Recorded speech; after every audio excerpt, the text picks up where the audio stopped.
சரி. அவசரத்துக்கு நீ கீழேயே நின்று கேட்டலாம், இதுக்கு ஒரு சேர் வேற வேணுமா? எனக்கு கேட்டும் உனக்கு கேட்டாதுல்ல, அப்புறம் நீ என்ன என் மேலேயா ஏறி கேட்ட முடியும்? அதான் சேர் எடுத்துகிட்டு வந்தேன். நீ பார்த்தா நீ கீழே உனக்கு ஏற்ற உயரத்துக்கு கெட்டிக்கிட்டு இருக்க. அப்புறம் கொண்டுட்டு வந்த சேர் வேஸ்ட் ஆகுதுல்ல, அதான் அதில் நம்மளாச்சும் ஏறி கெட்டுவோமேன்னு ஏறி கெட்டிக்கிட்டு இருக்கேன். அட, எல்லாம் சீக்கிரம் வந்துட்டீங்களா? நாங்கள் தான் லேட்டா? வா மீனோ, வா தேவி, எல்லாம் கரெக்டாக தான் வந்திருக்கீங்க. போங்க, அங்கே நிறைய பலூன்லாம் இருக்குது, ஊதி எல்லாத்தையும் கெட்டி எடுத்துகிட்டு வாங்க. பாத்தியா தேவி, இந்த பிள்ளைங்கள நல்லா ஈஸியாக தோரணம் கட்டுறதை மட்டும் ஏறி கட்டி தொங்க விட்டுட்டு கஷ்டப்பட்டு ஊத வேண்டிய பலூன் வேலையை நம்ம தலையில் கட்டுறாங்க. என்ன ஈஸியாக தோரணம் கட்டிட்டோமா? இங்கே யார் மரத்து மேலே ஏறி கோட்டைச்சவத்து மேலே ஏறி தோரணம் கெட்ட முடியாமல் கெட்டுறதெல்லாம் வந்து அங்கங்கே ஆள் மேலே ஏறி நிற்காத குறையா ஏறி கெட்டியிருக்கு. இவங்களுக்கு நாங்கள் ஈஸியாக தோரணம் கட்டிட்டோமா? சரி சரி வாங்க, கவிதா வர்றதுக்குள்ளே பலூன் எல்லாம் ஊதி தொங்க விடுவோம். நீ பலூன் எல்லாம் ஊதி வச்சுட்டு எங்களை தோரணம் கேட்ட சொல்லியிருந்தாலும் நான் இதே டைலாக் தான் விட்டுருப்பேன். கொழுப்பு பிள்ளை உனக்கு, வா பலூன் ஊதுறதுக்கு.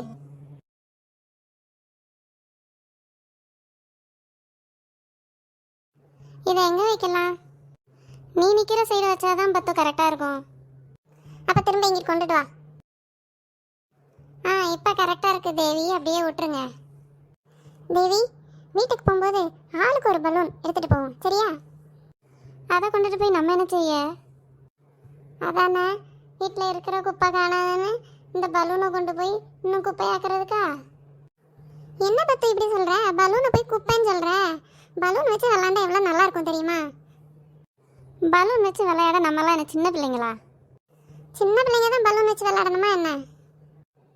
நீ வேணா எல்லா பலூனையும் உங்கள் வீட்டுக்கு தூக்கிட்டு போ, யாரும் கேட்க மாட்டாங்க. நிஜமாவா? அப்போ நான் எல்லா பலூனையும் தூக்கிட்டு போயிடுறேன். 7 கழுத வயசாச்சு, இன்னும் பலூன் கேட்டுட்டு தெரியுது பாரு. அது வேற ஒன்றும் இல்லை தேவி, அப்போ தானே இன்னும் இதுக்கு 10 வயசுன்னு நினச்சி எல்லாரும் வந்து இன்னும் சின்ன பிள்ளையா சின்ன பிள்ளையான்னு கேட்பாங்க. அதுக்கு தான் அது பலூன் கேட்டு தெரியுது. என்ன சத்தம் மட்டும் வருது, ஆளை காணோம்? வாங்க, வந்து ஆளாளுக்கு ஒரு கையை பிடிங்க. போதும், கரெக்டாக இருக்கும். ஆமாம் பப்பு, எல்லார்கிட்டையும் கவிதா பிறந்த நாள்னு வர சொல்லிட்டேன். கவிதாட்ட என்ன சொல்லி வர சொல்லியிருக்க? அதை சொன்னா மீன் என்னை அடிப்பால. நான் ஏன் உன்னை அடிக்க போகிறேன்? அப்படி என்ன காரணம் சொன்ன? அது வேற ஒன்றும் இல்லை மீனோ, இது ஏப்ரல் மாதம்ல, அதான் நம்ம மீனு தான் கொஞ்சம் இழிச்ச வை, அவளை ஏதாவது ப்ராங்க் பண்ணுவோம், அதுக்கு ஏதாவது பிளான் போடுவோம், நீ நாளைக்கு இந்த இடத்துக்கு வந்துரு அப்படின்னு சொன்னேன், வேற ஒன்றும் இல்லை. அதுவும் தேவி, இந்த காரணத்தை சொன்ன உடனே ஆளாக கரெக்டாக நான் வந்துடுறேன் அப்படின்ட்டா கவிதா. அவளுக்கு அவ்வளோ வருவோம். கொழுப்புல அவங்க 2 பேர்த்துக்கும் நான் தான் உங்களுக்கு இழிச்சவையா? அப்புறம் கேட்கணும்னு நினச்சேன் பப்பு, நேற்று என்ன எங்கள் வீட்லேயும் சாப்பிடாம போயிட்டேன், மீனு வீட்லையாவது சாப்பிட்டியா இல்லையா? அந்த கொடுமையை ஏன் தேவி கேட்குற? உங்கள் வீட்டில் சாப்பிட்ருந்தாவது கொஞ்சம் காய்கறி குழம்பு, அப்புறமா முட்டை வேற ஊற்றி தரேன், என்ன நல்லதாக சாப்பிட்டு போயிருக்கலாம். இவா கறி மீன் ஏதாவது வச்சுருப்பான்னு போனால் வெறும் தயிர் சோறும் ஊறுகாவும் வச்சுருக்கேன். எனக்கு அதுதான் செய்கிறதுக்கு ஈஸி, பிள்ளைங்களுக்கு கொடுத்து விடணும், புருஷனுக்கு கொடுத்து விடணும், அதுதான் ஈஸின்ட்டா. அப்புறம் நேற்று எங்கள் வீட்டுக்கு வந்தேன்ல பப்பு, கறி சோறு நான் வச்சுருந்தேன்ல, சாப்பிட்ருக்கலாம்ல, கேட்டதுக்கு சாப்பிட்டேன் இப்போதான் அப்படின்னு. அப்படிதான் பத்து சொன்னேன், உங்கள் வீட்டில் போய் நான் சாப்பிட்டுக்கிறேன்னு. இவா தான் நல்லா வெயில் அலைஞ்சிட்டு வந்திருக்க, இந்த வெயிலுக்கு தயிர் சாதம் தான் உடம்புக்கு குளிர்ச்சி, நல்லா சாப்பிட்டு போ, எவ்வளோ நேரம் ஆயிட்டுன்னு ஏதோ நம்மளை உளுந்து உளுந்து அந்த தயிர் சாதத்தை கவனிச்சா. சரி, பிள்ளைங்க ரொம்ப ஆசைப்படுறா, நமக்கு வேற வயிறு பசிக்க ஆரம்பிச்சிட்டு, அதனால் வேற வழி இல்லாமல் அந்த தயிர் சோறை சாப்பிட்டேன். உங்கள் வீட்டுக்கு வரும்போது எனக்கு சாப்பிட வயிற்றுல இடமே இல்லையா, அதனால தான் நான் சாப்பிடலை. அங்கே வந்தப்புறம் தான் தோணுச்சு, இந்த பிள்ளைங்க வீட்டில் சாப்பிட்டதுக்கு உன் வீட்லையாவது வந்து சாப்பிட்ருக்கலான்னு. நல்ல வேலை உங்கள் வீட்டில் சாப்பிடலாம் நினச்சிக்கோ பத்து. எங்கள் வீட்டில் நான் கரெக்டாக தான் சோறாக்குவேன். சரி, இந்த பிள்ளை வெயிலில் வேகாத வெயிலில் வந்திருக்காளேன்னு எனக்கும் வச்சிருந்த சோறெல்லாம் அவளுக்கு எடுத்து போட்டு கொடுத்தேன்ல, இதுவும் சொல்லுவா, இதுக்கு மேலேயும் சொல்லுவா. கடைசி உனக்கு நான் வந்து எல்லா சோறையும் கொடுத்துட்டு எனக்கு சோறு இல்லைன்னு நான் 4 ஆம்லேட்டை ஊற்றி சாப்பிட்ருக்கேன். அடி பாவி, அந்த 4 ஆம்லேட்டையாவது எனக்கு ஊற்றி இருக்கலாம் அந்த தயிர் சோறை போட்டதுக்கு. இந்தா பாப்பா வந்துட்டா. நல்ல வேலை பாப்பா, நீ கரெக்டான நேரத்தில் வந்த, இல்லை இவளுக்கு சண்டையை போட்டு போட்டு அப்படியே திருச்செந்தூர் வரைக்கும் ஓடிடுவாளுங்க. என்ன பாப்பு 5 மணின்னு டைம் சொன்னேன், இன்னும் கவிதாவை காணோம், 5:30 மணி ஆயிட்டு. நான் கவிதாட்ட 6 மணின்னு தான் சொல்லியிருக்கேன். இந்த டெக்கரேஷன்லாம் பண்ணுறதுக்கு நமக்கு டைம் ஆகும்ல, அதனால நமக்கெல்லாம் 5 மணின்னு சொன்னேன். நான் அவட்ட 6 மணிக்கு தான் வர சொல்லியிருக்கேன். அவட்டா 6 மணின்னு சொன்னியா?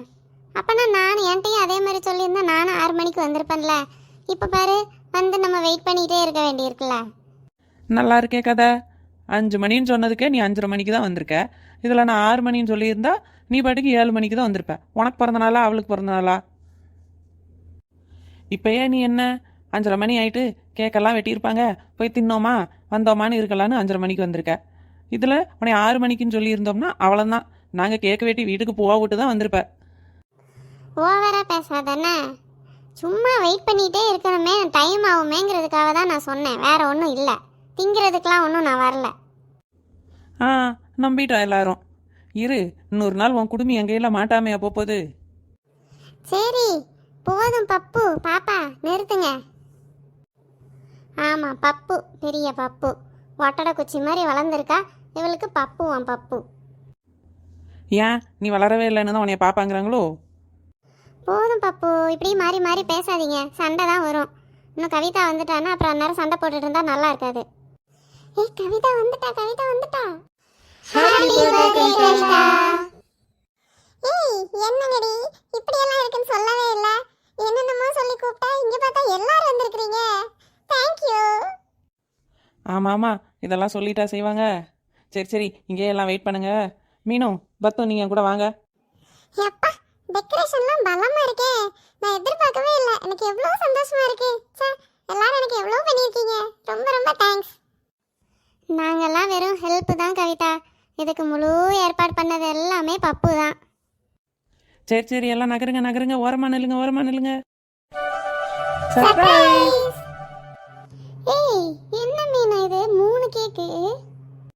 ஆமா, முடிஞ்சு போன உங்க பிறந்தநாளுக்கு சேர்த்து வெட்டுறதுக்கு தான் 3 கேக்கு.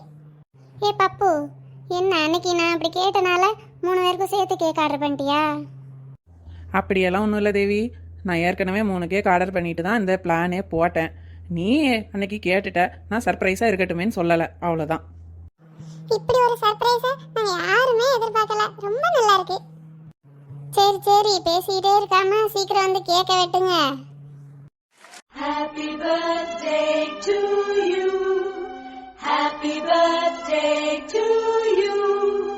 May God